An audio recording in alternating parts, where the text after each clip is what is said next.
दोस्तों एक लड़की होती है, जब उसकी शादी होती है तो वो अपने ससुराल पहुंच जाती है। ससुराल में पहुंचती है तो ससुराल में पहुंचने के बाद में जो रस्म रिवाजें होती है उसे बड़ा अच्छा लगता है। लेकिन एक रस्म आती है जो सुहागरात वाली होती है। जब वो अपने पति से मिलती है तो कहीं ना कहीं आज से पहले उसने कभी किसी पुरुष से संबंध बनाए नहीं थे। जब उसका पति उससे संबंध बनाता है तो कहीं ना कहीं वो पहली बार ही ये सब कुछ कर रही होती, इसलिए अपने पति को बर्दाश्त नहीं कर पाती और वो अपने पति से कहती मुझसे ये सब नहीं होगा। लेकिन उसका पति ज़बरदस्ती ही सब कुछ करता है। यहाँ तक कि दोस्तों वो अगले दिन सही से उठ बैठ भी नहीं पाती है और फिर जब मायके जाती है रो करके सारी दास्तान अपनी माँ को बताती है कि माँ, मेरे पति जो हैं वो जानवरों जैसा मेरे साथ सलूक करते हैं और वो इस तरह से करते हैं कि मेरे से बर्दाश्त नहीं होगा। और उनका जो है वो भी बहुत बड़ा है। इस तरह जब वो अपनी माँ को बताती है रो रो कर, तो उसकी माँ जो होती है वो कहती है कि चलो ठीक है, मैं कुछ ना कुछ करूँगी।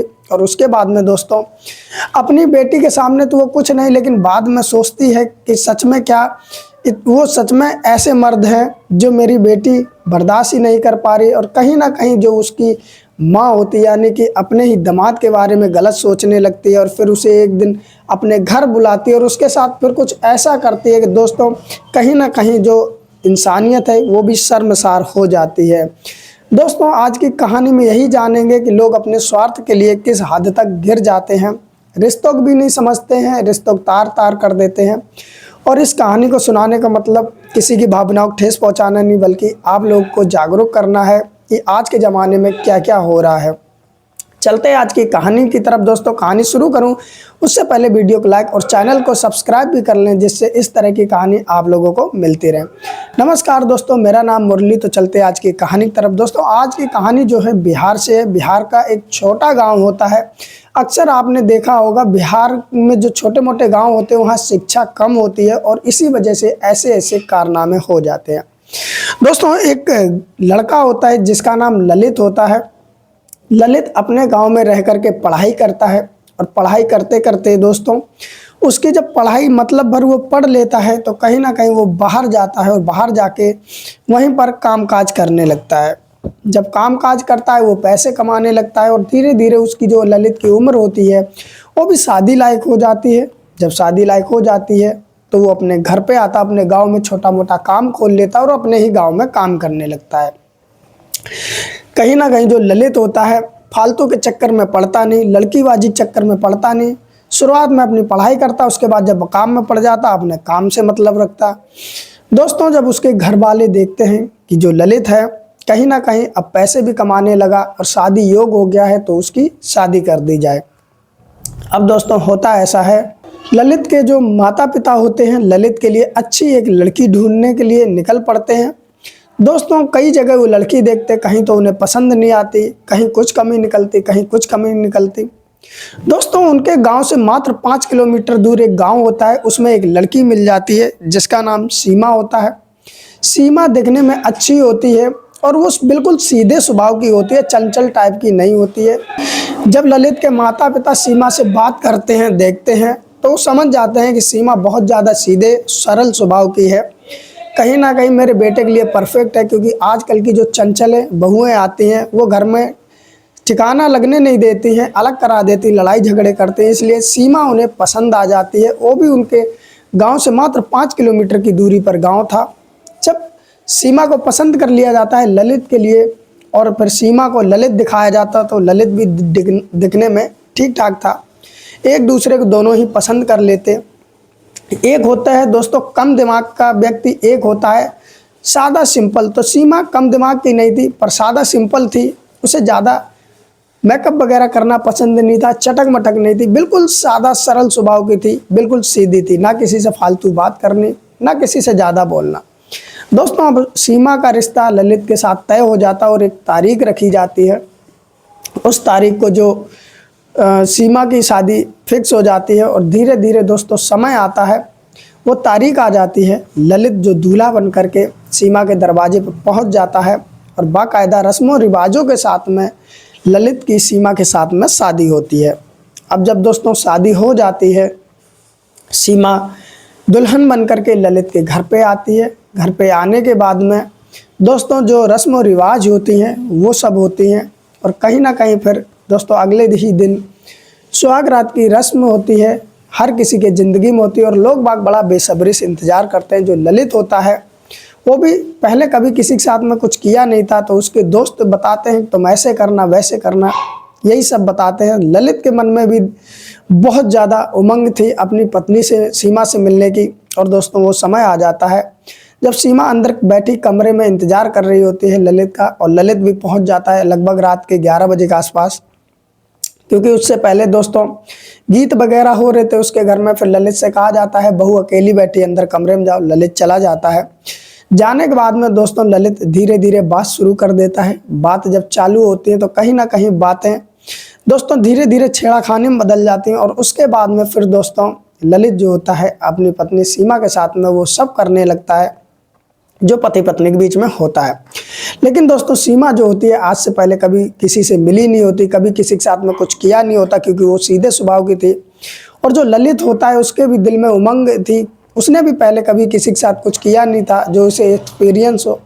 जैसा ललित को समझ में आता वैसा वो करने लगता, और कहीं ना कहीं दोस्तों सीमा का ये फर्स्ट टाइम था, तो उससे वो सब बर्दाश्त ही नहीं हो रहा था जो ललित कर रहा था।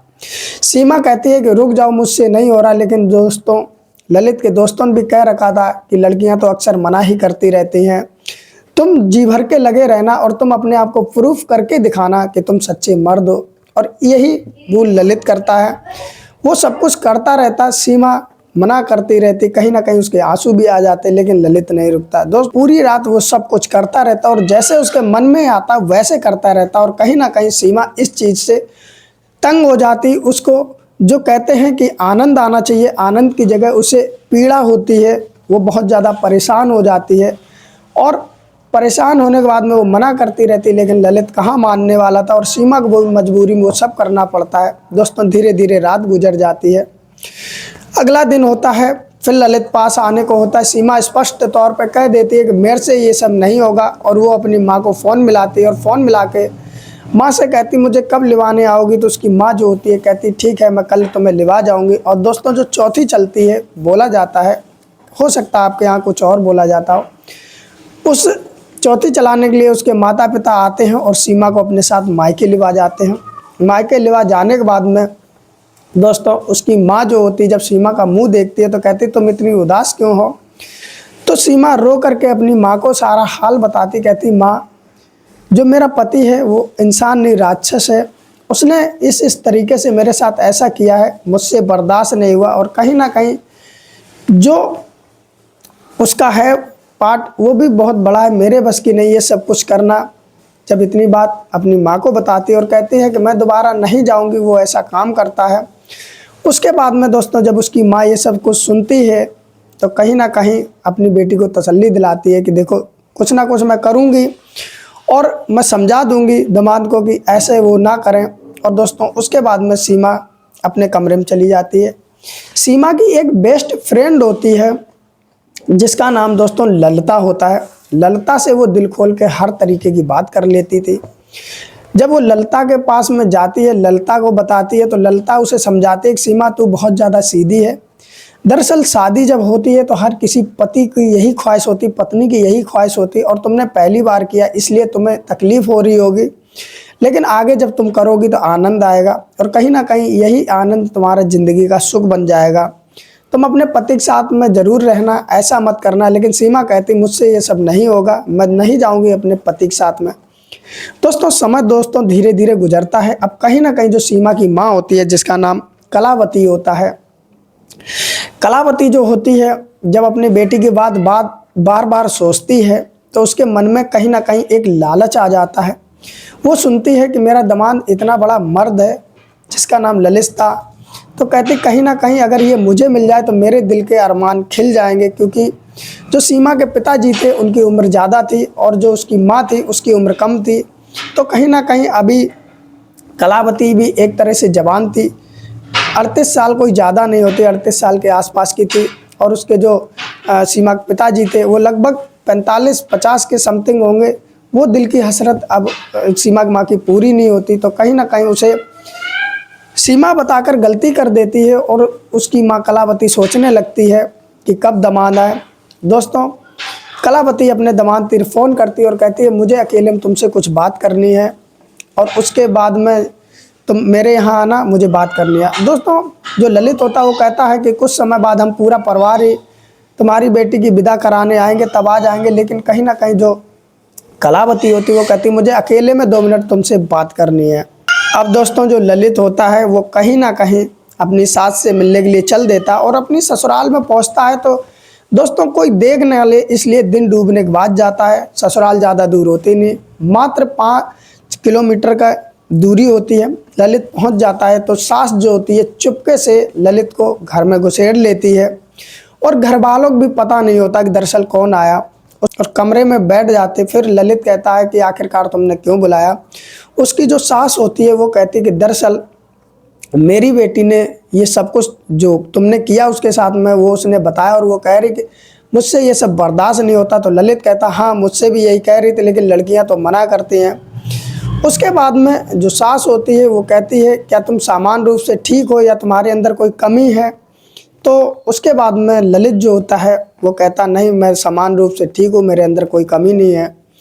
कहीं ना कहीं सास के मन में लालच आ जाता है। वो ललित से कहती है कि जो तुमने मेरी बेटी के साथ में किया, एक बार तुम मेरे साथ में ये सब कर लो। डायरेक्ट ही वो बोल देती है अपने दामाद को। तो जो ललित होता है वो कहता कि कैसी तुम बात कर रही हो, सास एक माँ के समान होती है और तुम अपना रिश्ता भी नहीं देख रही हो, और ये तुम क्या कह रही हो, तुम मुझसे उम्र में भी बड़ी हो। तो सास वो कहती है कि जो मेरी बेटी तुम्हें खुश नहीं कर पाई, कहीं ना कहीं मैं खुश कर दूंगी। वो बहुत रिक्वेस्ट करती है और छेड़ाखानी ललित से करने लगती है, और ललित से कहती है अगर तुम ये नहीं करोगे तो मैं अपनी बेटी की विदा भी नहीं करूंगी। अब ललित जब मन में सोचता है तो कहीं ना कहीं उसके मन में भी लालच आ जाता है। कहते हैं कि दोस्तों लालच बहुत बुरी बला होती है। उसके मन में लालच आ जाता, बेटी तो है ही है, साथ में जब ये मान नहीं रही है तो इसके साथ भी करने में क्या हर्ज है। अब दोस्तों होता ये है कि कलावती तो वैसे भी इस चीज़ की भूखी थी, क्योंकि उसका पति की उम्र ज़्यादा होने की वजह से ये सब पूरा नहीं हो रहा। फिर उसी कमरे में दोस्तों मकान बहुत बड़ा होता है, कमरे दूर दूर बने होते हैं। जिस कमरे में कलावती थी उसी कमरे में सब कुछ दोस्तों ललित के साथ में होता है, और कलावती के भी पसीने छूट जाते जब ललित उसके साथ में ये सब करता है। क्योंकि ललित जो था पहले कभी किसी के साथ में किया नहीं, तो उसके पास ताकत थी उस चीज़ की, और वो कलावती की भी हालत ख़राब कर देता है। और करने के बाद में दोस्तों लेकिन कलावती पूरा एंजॉय करती इस चीज़ को। जब ये दोनों के बीच में हो जाता है सब कुछ, तो कलावती कहती कि सच में तुम्हारे ऐसा मर्द कभी मैंने देखा ही नहीं। एक काम करो तुम मेरी बेटी को छोड़ करके मुझसे शादी कर लो। कलावती जब ये बात कहती तो ललित कहता क्या तुम पागल हो गए, तुम्हारे कहने से मैंने ये सब तो कर लिया, और कहीं ना कहीं ये भी गलत है। अब दोस्तों कलावती जो होती है वो कहती है कि जब भी मैं तुम्हें बुलाया करूं तुम मेरे पास आ जाया करो। तो ललित को भी कलावती में ज़्यादा अच्छा लगता है, क्योंकि वो उसका पूरा साथ देती है और सब कुछ करती है। और वहीं कलावती की जो बेटी थी सीमा, वो उसका साथ नहीं दे पाती है, वो बस मना करती रहती, इसलिए सीमा में उसे इंटरेस्ट नहीं आता। अब दोस्तों हर रोज़ कलावती फ़ोन करके रात के अंधेरे में ललित को बुला लिया करती और दोस्तों दिल के अरमान पूरा किया करती।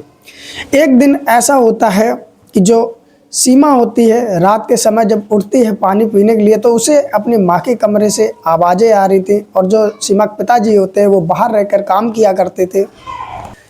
अब सीमा धीरे धीरे जब पानी पीने के लिए बढ़ती है तो उसे कुछ अजीब गरीब आवाज़ें आती है अपनी माँ के कमरे से। तो वो धीरे धीरे जाती है अपने माँ के कमरे, जो खिड़की होती है वहाँ से जब वो झांकती है तो दोस्तों उसके पैरों तले ज़मीन निकल जाती है। वो सोचती है कि आखिरकार मेरी माँ कर क्या रही है, जब वो देखती है कि मेरे ही पति हैं और मेरी माँ दोनों आपत्तिजनक हालत में। अब वो इतनी सीधी होती बेचारी, कुछ कहती नहीं, चुपचाप अपने कमरे में लौट आती है। और लौटने के बाद में दोस्तों रात गुजर जाती है। इधर कलावती और ललित का ये चक्कर रोज का हो गया था। अब सीमा जो होती सोचती क्या करें, तो वो अपनी फ्रेंड के पास जाती है, और फ्रेंड वही ललिता जो होती है उसे बताती है कि अब मेरे साथ बड़ा दिक्कत चल रही, आखिरकार मैं क्या करूं। तो ललिता पूछती कि क्या हुआ। तो उसके बाद में जो सीमा होती है सब कुछ बता देती, जो उसने रात में देखी कि मेरी माँ इस तरह ये सब कर रही है, क्योंकि मैंने अपने पति के बारे में उसे बताया था और कहीं ना कहीं उसी का उसने फ़ायदा उठा लिया। तो जो ललिता होती है उसे समझाती है कि देख इसके बारे में तू कभी बात मत करना, और अपने पति को वो सब कुछ सुख देना जो एक पति चाहता है, और शायद तुम नहीं दे पाई इसीलिए वो तुम्हारी माँ की तरफ आकर्षित हो गया। तुमने जब बताया होगा तो तुम्हारी माँ ने ही उसे आकर्षित कर लिया होगा। अगर तुम बताओगे तो कहीं ना कहीं तुम्हारे रिश्ते खराब हो जाएंगे, इसलिए तुम चुपचाप अपने पति के साथ में चली जाओ और उसे दिल भर के सुकून देना। अब दोस्तों होता भी ऐसा है, सीमा कम दिमाग की नहीं थी, बस सीधी थी। अगले ही दिन अपने पति को फ़ोन करती और कहती कि आज मुझे यहाँ से लिवा जाओ। अब दोस्तों उसका जो पति होता है वो आता है, आने के बाद में उसे सीमा को विदा करा के ले जाता है, और ले जाने के बाद में जो सीमा होती है फिर जब रात में मिलती है तो कहीं ना कहीं दोस्तों उसे यही डर था कि ललित वही सब कुछ करेगा और मुझे दिक्कत होगी। लेकिन जब ललित करता है तो कहीं ना कहीं सीमा को भी उसमें अच्छा लगता, क्योंकि पहली बार जब ये दोनों मिले तो पहली बार था इसलिए उसे तकलीफ़ हुई। इस बार उसे इतनी तकलीफ़ नहीं होती और वो पूरी कोशिश करती है कि अपने पति को वो सुख दे सके जो एक पत्नी देती है।